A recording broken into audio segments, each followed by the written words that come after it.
E aí, tudo bem? Hoje a gente vai mergulhar de cabeça numa exploração fascinante da sabedoria estoica antiga. O nosso grande objetivo? Descobrir como dominar o torneio com as apostas mais altas que existe, a própria vida. É incrível pensar que princípios criados há milhares de anos ainda são uma baita vantagem estratégica para o nosso mundo moderno, né? Então vamos entender tudo isso usando o conceito de o pôquer da vida. Mas para começar, a gente precisa encarar uma verdade que é meio dura. A existência humana é um absurdo de imprevisível. Ninguém, literalmente ninguém, escolhe as circunstâncias em que chega a esse mundo. Seja o lugar onde a gente nasce, a nossa genética, ou aqueles desafios malucos que surgem do nada na nossa frente. Fato é que muitas vezes as cartas que caem na nossa mesa estão longe de ser o que a gente queria. E aí vem a pergunta de $1 milhão. O que a gente faz quando recebe uma mão simplesmente terrível? Bom, o grande filósofo Marco Aurélio deu uma resposta brilhante para isso. Ele dizia que a arte de viver se parece muito mais com a luta livre do que com a dança. A vida não é uma daquelas rotinas super coreografadas onde a gente já sabe qual vai ser o próximo passo. É um combate. Exige que a gente esteja sempre em prontidão para golpes súbitos, ataques que vêm do nada e momentos em que o nosso equilíbrio é testado ao limite. Ninguém tenta dar uma rasteira num dançarino no meio da apresentação, mas no tatame da vida, a gente sabe que os impactos vêm com tudo. E isso nos leva à primeira parte da nossa jornada de hoje, o jogo da vida. A gente vai olhar para a existência como se fosse um jogo de pôquer, porque isso muda completamente a nossa visão sobre a adversidade. No pôquer, assim como na vida, a mão inicial é pura questão de sorte.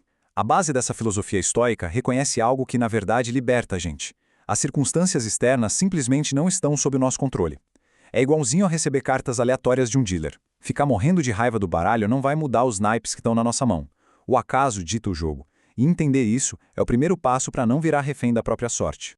Agora, a gente precisa derrubar um mito gigante do mundo moderno. Muita gente acha que ser estoico é ser uma estátua de gelo, alguém que reprime e esconde os sentimentos o tempo todo. Nada a ver. Na realidade, o estoicismo é um guia prático, super vibrante e ativo para minimizar aquelas emoções negativas, tipo raiva e ansiedade, e maximizar uma alegria que é profunda e inabalável. Trata-se de autodomínio, sabe? E não de dormência emocional.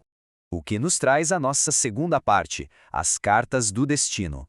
Estas são as peças que realmente estão em jogo na nossa mesa. Para jogar bem, a gente tem que fazer uma divisão muito clara na cabeça. É essencial separar o que é de fato um comportamento genuinamente bom ou ruim das coisas que os estoicos chamam de indiferentes. O nosso caráter, as nossas virtudes e as nossas ações, é aí que moram o bem e o mal de verdade. Todo o resto, o dinheiro no banco, a saúde física, a nossa reputação e as próprias cartas que o destino distribui, do ponto de vista moral, são estritamente indiferentes. Agora, atenção, porque indiferente não quer dizer inútil, tá? Claro que, na vida prática, qualquer um prefere sair com um par de ases do que com uma mão fraca. Os estoicos chamam isso de indiferentes preferíveis. É mais do que óbvio que é melhor ter saúde do que estar doente. Mas a sacada genial aqui é que essas cartas por si só não definem quem ganha o torneio da vida. Elas não têm o poder de estragar o nosso caráter. A única coisa que importa, no fim das contas, é a habilidade com que a gente escolhe jogar essas cartas. Para jogar as cartas como verdadeiros mestres, a gente entra na parte 3, a tricotomia do controle. Essa é a essência estratégica do jogo. Ó. Olha só que interessante. Essa divisão estoica é um mapa que mostra exatamente onde a gente deve gastar energia e onde é puro desperdício. Temos controle total sobre nossos valores e caráter. É aqui que o foco tem que ser gigante. Temos nenhum controle sobre o sol nascer ou as cartas que caem na mesa. Então, a estratégia é a aceitação total. Mas tem uma terceira categoria que é onde a gente tem algum controle, tipo tentar ganhar uma partida de tênis ou vencer uma mão de pôquer. A estratégia para isso é fascinante. A gente precisa internalizar o objetivo. Antes de detalhar o que é essa tal de internalização, dá uma olhada nisso. Existe um pequeno espaço entre um estímulo, tipo receber uma carta horrível, e a nossa resposta a ele. E é exatamente nessa pequena fresta que vive a nossa verdadeira e suprema liberdade. É aquela capacidade incrível de respirar fundo, não reagir por impulso e escolher a dedo a nossa atitude perante a situação. Entender o que a gente realmente controla nos leva, de forma bem natural, para a parte 4, focando no processo.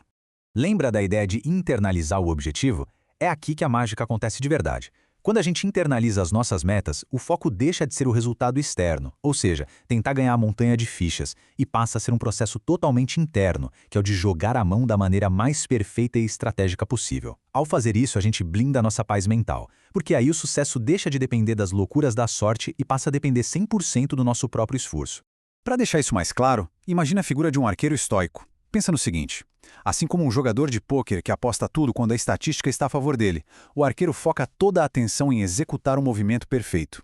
Ele puxa a corda, foca na respiração e mira com uma precisão absurda. E então, ele solta a flecha. Mas ele tem a consciência plena de que, a partir daquele milissegundo, a flecha não é mais dele, é do universo. Um vento forte pode bater e desviar o tiro do alvo. O mestre de verdade define o sucesso dele pela perfeição daquele tiro, e não por acertar na mosca. Epicteto resumiu isso de um jeito que é um verdadeiro tapa na cara, para o nosso próprio bem. Algumas coisas dependem de nós e outras não dependem de nós. Parece a coisa mais óbvia do mundo, né? Mas viver essa verdade é literalmente o melhor escudo que a gente pode ter contra a ansiedade e o estresse gigantesco da vida moderna. E para ajudar a fixar bem essa mentalidade, vamos para a parte 5, a cláusula de reserva. Isso aqui é um baita algoritmo mental que os estoicos usavam para manter a confiança lá no teto. Funciona em 2 passos. Primeiro, fazer o melhor absoluto, colocar o sangue e o suor para ter sucesso naquilo que a gente se propôs. Segundo, aceitar antecipadamente, desde o começo, que o resultado final está completamente fora do nosso controle direto. Quando a gente coloca esse asterisco mental nas nossas ações, a gente desvincula nosso valor pessoal daqueles resultados que nós não podemos controlar. A frase "navegarei pelo oceano se nada me impedir" é a pura essência dessa cláusula. É adicionar o famoso "se o destino permitir" aos nossos planos. Essa simples mudança de chave prepara a nossa cabeça psicologicamente. Desse jeito, a gente consegue abraçar tanto aquele sucesso estrondoso quanto um fracasso total com exatamente a mesma serenidade. Sabe por quê? Porque, no fundo, a gente tem a tranquilidade de saber que fez a nossa parte impecavelmente bem feita. O que nos coloca na reta final da exploração de hoje, parte 6, como vencer o jogo. Porque parando para pensar, se vencer não é sobre amontoar mais fichas, fama ou status do que quem está sentado do nosso lado, como é que a gente realmente ganha o jogo da vida? Vencer de verdade é fechar aquele abismo enorme entre quem nós somos agora, neste exato segundo, e a nossa versão ideal. Os antigos gregos chamavam esse conceito de arete. É basicamente expressar a versão mais elevada e nobre de nós mesmos em cada pequena atitude que tomamos. Toda essa tática culmina no chamado Triângulo da Felicidade Estoica. Ele é o resumo perfeito da jogada final de mestre. Assumir a total responsabilidade sobre os próprios atos, focar loucamente naquilo que a gente realmente controla e viver expressando o arete, tudo isso leva direto para a eudaimonia, que, em outras palavras, é viver uma vida resiliente, genuinamente feliz e que flui de um jeito super suave. Sendo assim, a gente precisa redefinir com urgência o que significa ser um vencedor. Vencer não é sobre a sua conta bancária. O caráter sempre vai valer muito mais do que qualquer vantagem externa. Momentos de crise e azar não são uma tragédia definitiva. Eles são só os nossos novos parceiros de treino, ali para deixar a gente ainda mais forte. A marca registrada de um verdadeiro campeão não é receber sempre as cartas certas, mas sim jogar com honra, coragem e maestria, mesmo quando as cartas da mesa são um verdadeiro desastre.